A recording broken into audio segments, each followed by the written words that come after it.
Careful, she said, tilting the crystal glass just enough for the deep red wine to ripple against the rim. This costs more than your entire shift. The laughter came quickly, soft and polished, the kind that never raised its volume but still filled the room. Emily Carter didn't flinch. She stood beside the table, one hand steady on the bottle, the other resting lightly against her order pad, her posture straight, her expression neutral, almost calm in a way that didn't belong in a place like this. The restaurant glowed under warm amber lights, reflections dancing across polished marble and silverware, every detail designed to remind people exactly where they stood in the hierarchy of wealth. Victoria Langford sat at the center of it all, draped in quiet luxury, her tailored suit sharp, her watch catching the light with every small movement of her wrist. She didn't raise her voice. She didn't need to. People leaned in anyway. Emily poured the wine with precise control, stopping at exactly the right level, her hand never shaking, her eyes never dropping. "Enjoy," she said softly, placing the bottle back into its cradle. Victoria watched her, just for a second longer than necessary, as if searching for something beneath the uniform. Then she leaned back in her chair. "You know," she added, almost casually, "presentation matters. People can tell where you come from." Another ripple of amusement circled the table. A man to her left smirked, adjusting his cufflinks. Someone else nodded, pretending not to notice the edge beneath her tone. Emily didn't respond. She simply turned, her movements smooth, practiced, unhurried. But as she stepped away, her eyes flicked, just once, toward the documents spread across the table. Numbers. Clauses. A contract worth more than most people would see in a lifetime. She kept walking. Across the room, an older gentleman lifted his hand slightly, signaling for assistance. Emily reached him in seconds. "Can I help you, sir?" she asked. Her voice changed, not louder, not softer, just more present. The man smiled, relieved. "I'm trying to decide between the Napa Reserve and the Sonoma Blend," he said, tapping the menu with a slight hesitation. Emily glanced down, then back up, her expression thoughtful. "If you prefer something balanced with a smoother finish, I'd go with the Sonoma," she said. "The Napa has a stronger tannin profile. It's excellent, but a bit more aggressive." The man's eyebrows lifted. "You know your wine." "A little," she replied. "Just enough." He nodded, impressed, and handed her the menu. Behind her, Victoria noticed. Her gaze narrowed slightly, her fingers pausing midair as she reached for her glass. There was something about the way Emily spoke, measured, precise, without trying to impress. It didn't fit. Not here. Not in that uniform. Victoria set her glass down with a soft click. "Interesting," she murmured, almost to herself. Then, louder, just enough for the table to hear. "Confidence can be misleading." Emily returned to the table a moment later, placing the selected bottle gently in front of the older guest before stepping back into the rhythm of the room. Orders, steps, silence. But the air had shifted, just slightly, like the moment before a storm changes direction. And Victoria, for the first time that evening, was no longer entirely sure she was the one controlling it. Victoria did not look at Emily again right away, but her attention no longer belonged to the conversation in front of her. It drifted, subtle and controlled, returning again and again to the quiet figure moving between tables with an ease that felt out of place in a room built on status and display. The contract on the table lay open, pages marked with neat annotations, numbers circled, projections highlighted. The kind of deal that demanded precision, yet something about the flow of the evening had shifted just enough to introduce doubt where there had been none. "We close tonight," one of the men said, tapping the paper lightly, his tone confident, rehearsed, as if the outcome had already been decided hours ago. Victoria nodded, but her fingers did not move to sign. Instead, she lifted her glass, watching the wine catch the light, her mind elsewhere. Across the room, Emily paused beside another table, listening, her head tilted slightly, the same calm focus she had shown before, as if every detail mattered even when no one expected it to. She turned, took a step, then another, her path bringing her once more within reach of Victoria's table. "More water?" Emily asked, her voice even, professional, giving nothing away. Victoria glanced up, her expression composed, but her eyes sharper now. "Tell me something," she said, setting the glass down with deliberate care. How long does it take to memorize all that? A few heads turned, curiosity flickering. Across their faces, Emily met her gaze, just for a second, not defiant, not submissive, simply present. I do not memorize, she replied quietly. I understand. The table went still, not silent, but close enough that the difference could be felt. One of the men let out a soft chuckle, attempting to ease the tension, but it landed flat. Victoria leaned forward slightly, resting her elbow on the table. Her posture relaxed, but her attention fully engaged now. Understand what, exactly? She asked. Emily's eyes shifted, briefly, to the open contract, then back to Victoria. Patterns, she said. Risk. What people choose to overlook when they want something to work. The words hung there, light but precise, like something placed exactly where it needed to be. A beat passed. Then another. Victoria's lips curved into a small, controlled smile. That sounds ambitious, she said, her tone smooth again, the edge returning. For someone in your position. Emily did not react. She reached for the water pitcher, refilled a glass, set it down with careful alignment, every movement measured, unhurried. Position changes, she said softly. Details do not. Victoria's smile held, but something behind it tightened, just slightly, almost imperceptible. She leaned back, breaking eye contact first, though no one at the table seemed to notice. We will take the checks soon, she said, dismissing the moment with a wave of her hand. Emily nodded once and stepped away. But this time, the silence she left behind was different. It lingered, settling over the table like a question no one had asked out loud. Victoria looked down at the contract again, her pen hovering above the signature line. For the first time that evening, she did not immediately know what came next. The pen remained in Victoria's hand, perfectly balanced, perfectly still, yet it no longer felt like an extension of control, but something heavier, something uncertain. Around her, the conversation tried to recover its rhythm, voices returning to projections and margins and closing timelines. But the energy had shifted in a way that could not be undone. We are aligned, one of the partners insisted, sliding a page slightly closer to her, his tone measured, confident, practiced.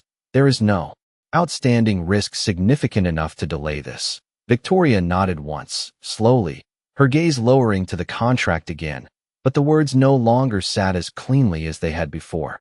Clause after clause, numbers and guarantees, all precise, all convincing, and yet something beneath them felt unfinished, like a sentence missing its final word. Across the room, Emily moved past a row of tables, collecting empty glasses, her presence quiet but deliberate, as if she existed in a different current than everyone else, one that did not rush, did not bend. She paused briefly near the service station, setting down a tray, her eyes flicking once more toward Victoria's table, not lingering, just enough to register. Victoria noticed. She did not look up immediately, but the awareness was there, subtle and persistent. Sign it. Another voice urged gently, leaning in just enough to apply pressure without appearing to. The window closes tomorrow morning.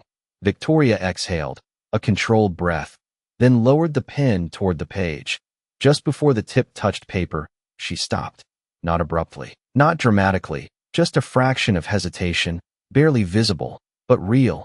She leaned back instead, placing the pen down beside the contract. Walk me through clause 14 again, she said. The table stilled. A brief pause, almost imperceptible, passed between them. Clause 14. The man repeated, his confidence flickering for the first time. It is standard liability structuring, nothing unusual. Victoria's gaze lifted, calm but no longer passive. Then it should be easy to explain. He cleared his throat, flipping to the page, his fingers moving faster now. Less precise. It simply redistributes, he began, but the explanation lacked its earlier certainty. The words slightly misaligned, like pieces that no longer fit together cleanly. Victoria listened, expression unchanged, but her silence pressed harder than any interruption. Across the room, Emily resumed her work, polishing a glass with slow, careful motions, her posture relaxed, her focus steady, as if she had already stepped out of the moment while everyone else remained caught inside it. Victoria's eyes shifted once more, just briefly, toward her, then back to the contract. Something connected, not fully, not yet, but enough. That is not accurate, Victoria said quietly, cutting through the explanation without raising her voice. The man stopped. The others exchanged quick glances. "Excuse me?" he asked. Victoria tapped the page lightly. "You are presenting it as protection," she continued, her tone even, controlled, "but it reads as exposure." The room fell into a deeper silence now, one that did not belong to politeness but to realization. The man hesitated, then adjusted his posture, attempting to recover. "It is a technical distinction," he said, "not one that changes the outcome." Victoria did not respond immediately.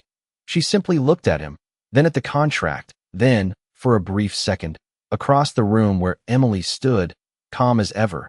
And in that moment, something unspoken settled into place. Victoria reached for the pen again, but this time, she did not lower it. She closed the folder instead, the soft sound echoing louder than it should. "We are not signing tonight," she said. No one argued. Not immediately, because for the first time that evening, certainty had left the table, and no one knew exactly when it had happened.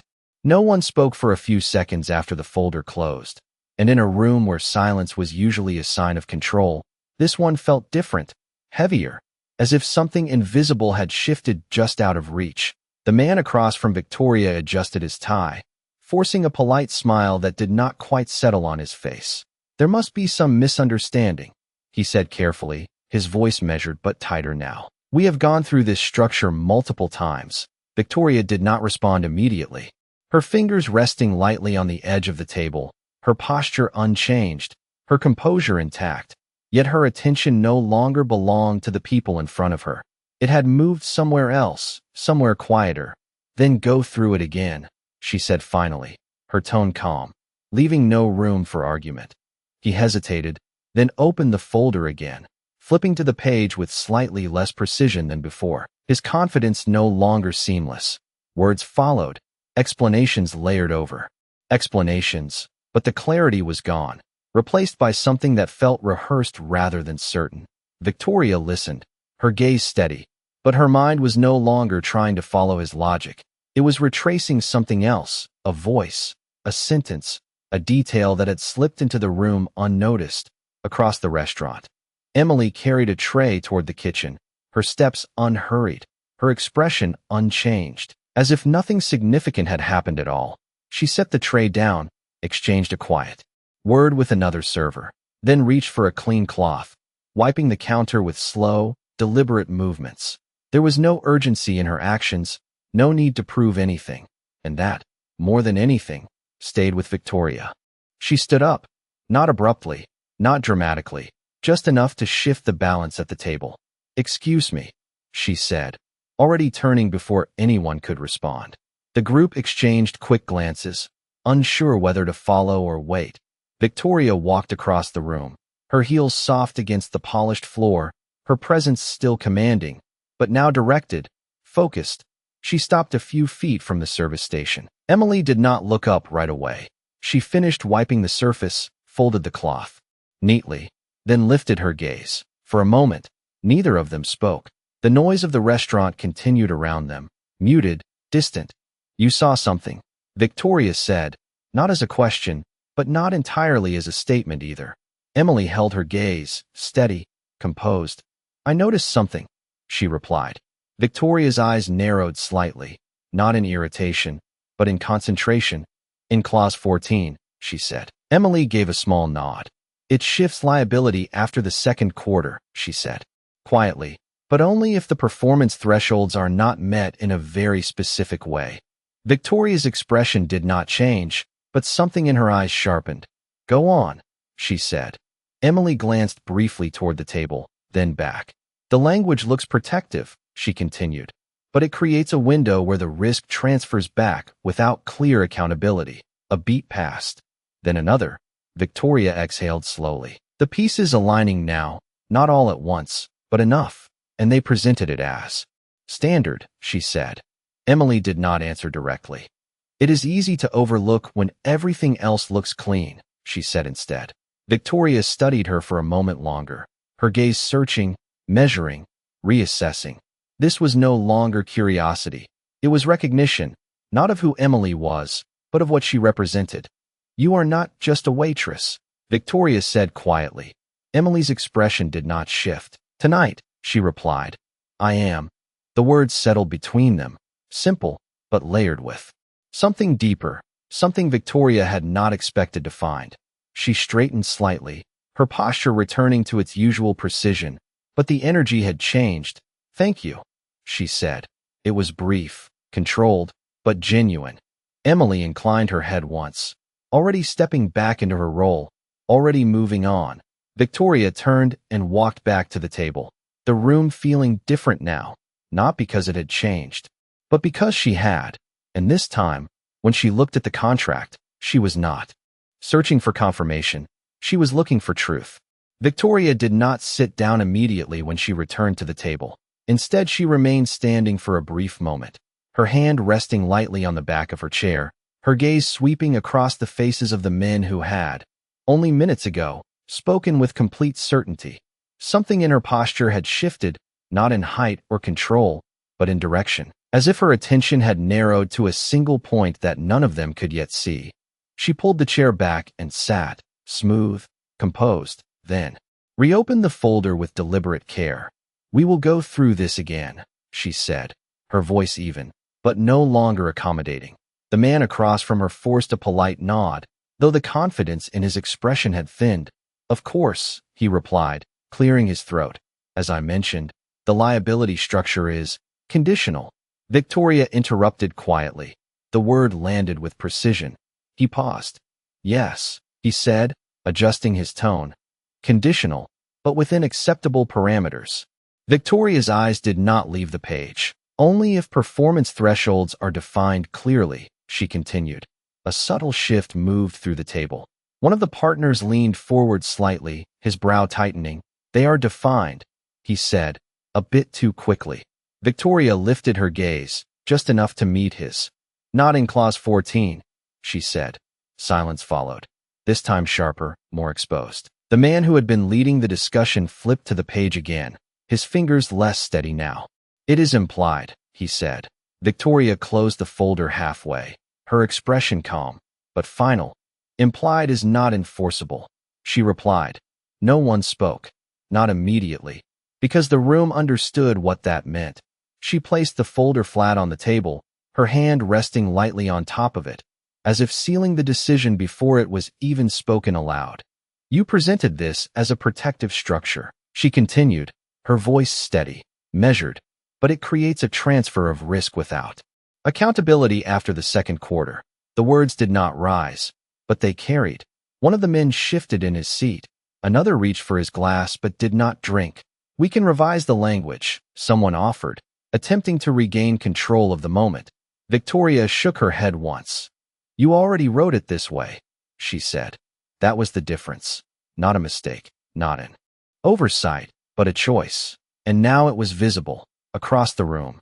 Emily moved past another table, her steps quiet, her focus elsewhere, as if the outcome at Victoria's table had already been decided long before anyone else realized it. She did not look over. She did not need to. Victoria leaned back slightly, her posture relaxed again, but not in the same way as before. This was not the ease of control, but the clarity of it. "We are done for tonight," she said. No one argued this time. The folder remained closed. The deal, unresolved. One by one, the men gathered their papers, their movements slower, more careful, as if the room itself required a different kind of awareness now. Victoria reached for her glass, taking a small sip, her gaze drifting, almost unconsciously, toward the service station. Emily was there, speaking softly with another server, her expression unchanged, her presence as quiet as it had been all evening. Victoria set the glass down. "For a moment," she said. "Nothing." Then, almost to herself, but just loud enough to be heard, she murmured, "Details do not change." No one at the table responded, because now they understood that the detail they had overlooked was not just in the contract. It had been standing in the room all along. The table began to empty, not with urgency, but with the quiet understanding that something irreversible had already happened. Chairs slid back with soft, controlled movements. Papers were gathered with more care than before, and the confident rhythm that had once defined the group was replaced by something slower, more deliberate. Victoria remained seated for a moment longer, her fingers resting lightly against the closed folder, her gaze unfocused, as if she were replaying the last 10 minutes not as events, but as decisions. Across the room, Emily carried a tray of empty glasses toward the kitchen, her posture unchanged, her pace steady, as though nothing in the evening required her attention beyond the next task. Victoria stood, not abruptly, not dramatically, just enough to signal that her role in the conversation was complete.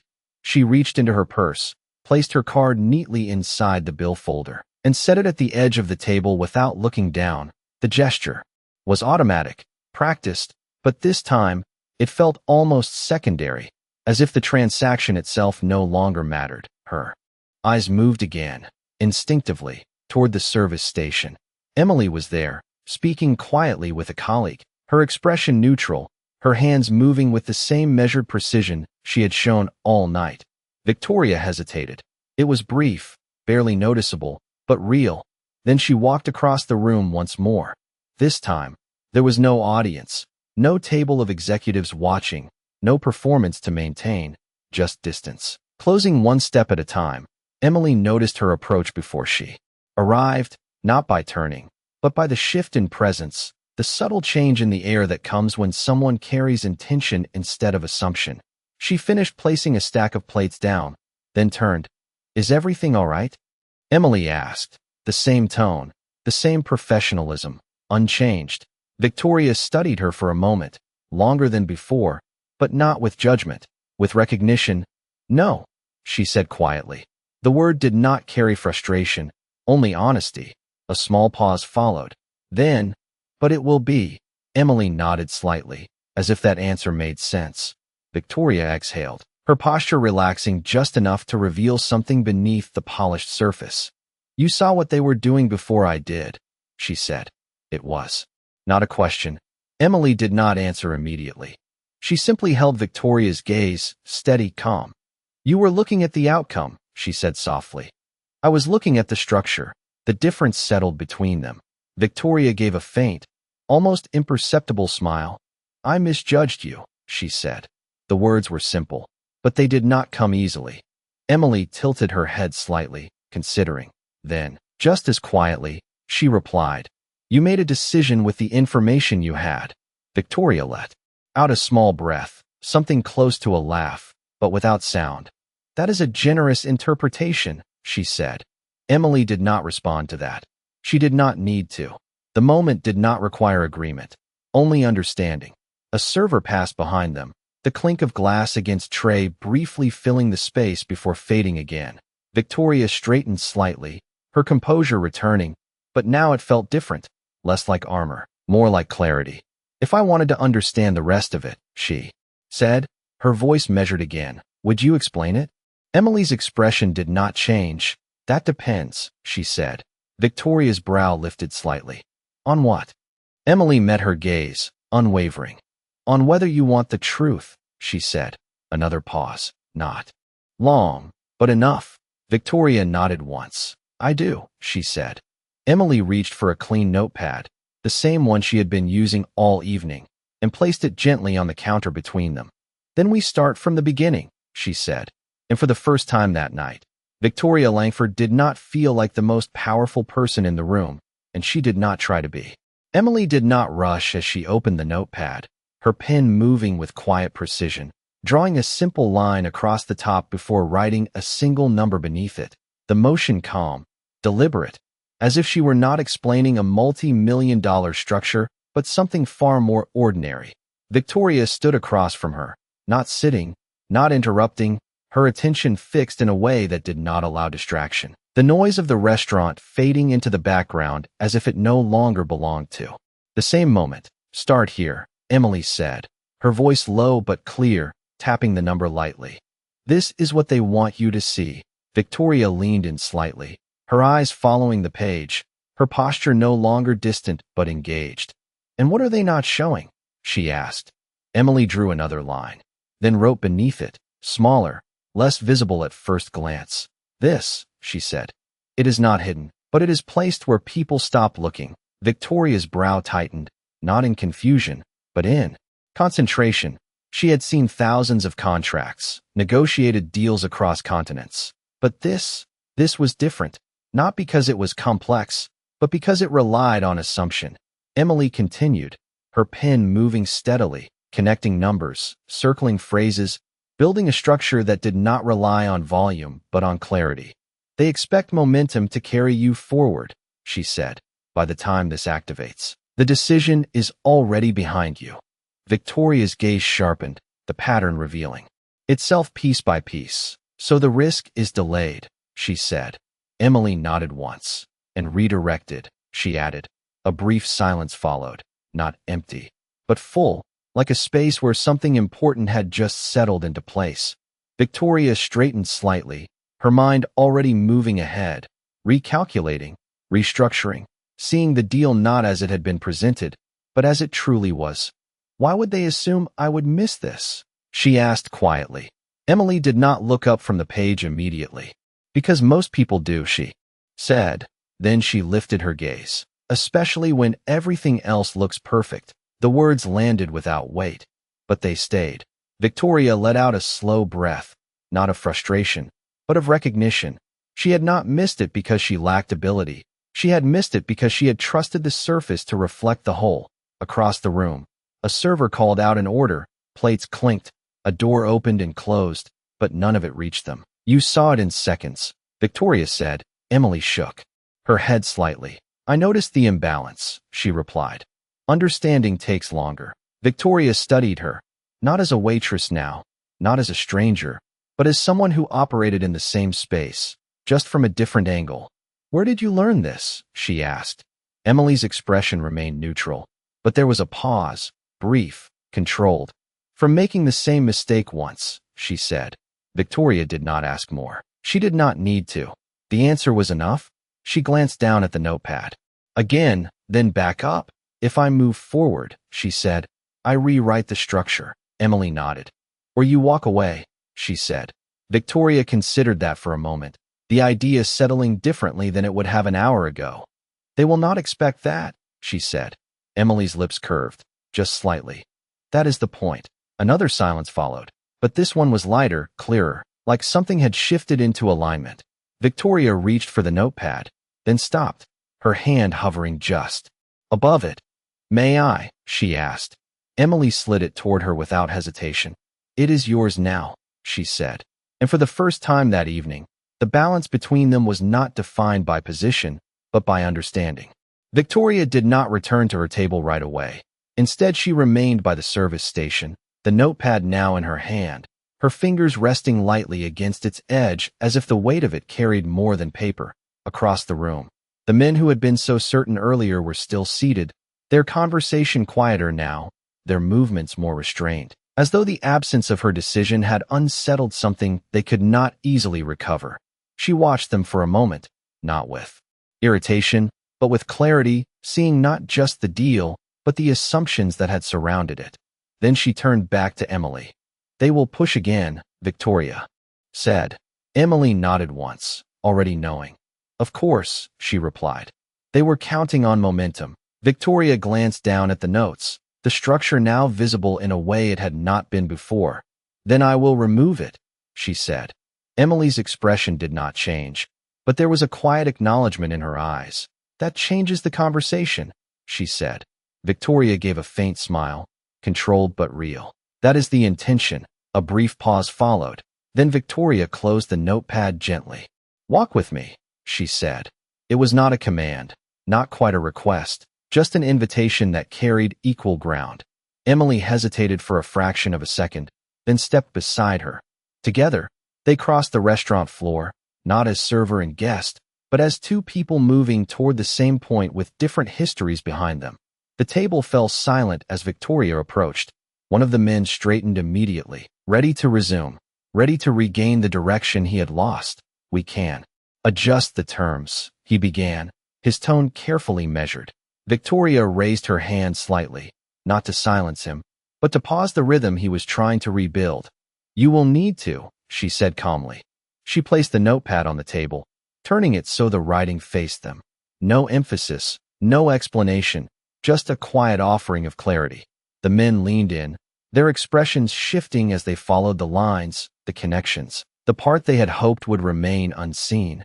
"This is a different interpretation," one of them said, his voice controlled but tighter than before. Victoria met his gaze. "No," she replied. "It is the same structure, seen fully." Silence settled again, deeper this time, because now it was shared. The man who had led the deal closed the folder slowly. "We will need time," he said. Victoria nodded once. "Take it," she replied.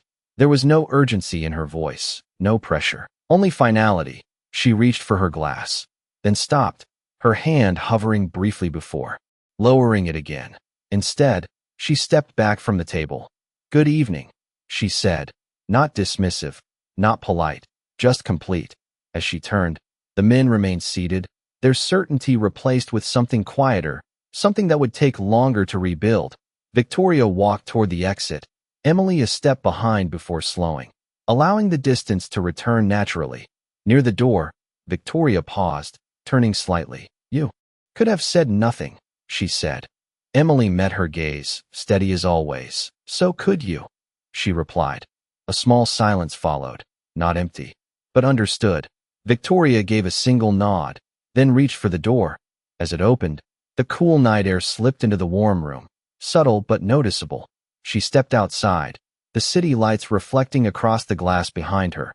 Inside, Emily returned to her station, picking up the same cloth, the same tasks, as if the evening had not shifted anything at all. But it had, not loudly, not dramatically, but in a way that would not reverse. Because some truths do not need to be announced, they only need to be seen. The door closed softly behind Victoria, the muted sound blending into the quiet hum of the city outside. But inside the restaurant, something lingered, not in the air, but in the way people moved, in the way conversations slowed just slightly, as if everyone had felt the shift without fully understanding it. Emily stood at the service station, folding a cloth with careful precision, her movements unchanged, her posture the same as it had been at the beginning of the night, steady, composed, unaffected on the surface. A fellow server glanced toward the table Victoria had left behind, then back at Emily. "What happened over there?" he asked quietly. Emily did not look up right away. She placed the cloth down, aligned it with the edge of the counter, then reached for a tray. "Nothing unusual," she said. The answer was simple, but it settled differently than expected. Across the room, the group of men began to gather their things again, slower this time, more deliberate, than earlier. Confidence replaced with careful consideration. One of them looked toward the door, then toward Emily, as if trying to connect something that did not quite fit. But she was already moving, already back in rhythm, collecting glasses, adjusting place settings, existing exactly as she had before. Time passed, not in large moments, but in small ones, the kind that slip by unnoticed until they are gone. The restaurant began to thin, tables clearing, lights dimming just slightly as the evening moved toward its close. Emily carried the last tray into the kitchen, set it down, and washed her hands, the cool water steady against her skin, grounding, familiar. When she stepped back onto the floor, the room felt different, quieter, but not empty, just settled. She walked to Victoria's table, now cleared, the folder gone, the glasses removed, the surface clean again, as if nothing had happened at all. She paused there for a moment, her eyes scanning the space, not searching, just acknowledging. Then she reached for the final detail, straightening a chair that was already nearly perfect. Behind her, the manager approached, his expression curious, cautious. "You handled that table well," he said. Emily gave a small nod. "It was just service," she replied. He hesitated, as if there was more to say, then simply nodded and walked away. Emily remained for another second, then turned, returning to the service station, picking up her things, preparing to leave. Outside, the city lights reflected across the glass, distant, steady, unchanged. Somewhere beyond them, decisions were being rewritten, conversations restarting, outcomes shifting in ways that would not be traced back to this room, not directly. Emily slipped on her coat, simple, practical, and paused at the door. For a moment, she looked back, not at any one table, not at any one person, but at the space as a whole. Then she stepped outside, the night air cool against her face, her breath visible for just a second before fading. She did not rush, did not look back again. She walked forward, steady, quiet, carrying nothing visible with her, and yet leaving something behind that could not be measured, because in a room built on power, it had not been the loudest voice that changed the outcome. It had been the one that waited, observed, and spoke only when it mattered, and that was enough.